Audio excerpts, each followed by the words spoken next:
Запрессовываем ступицу в кулак.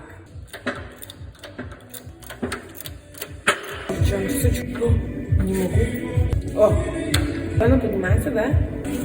Готово. Успех. Рука, видишь? Я рисую.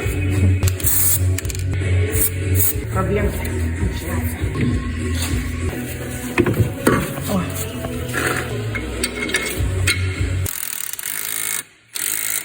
Эту штучку.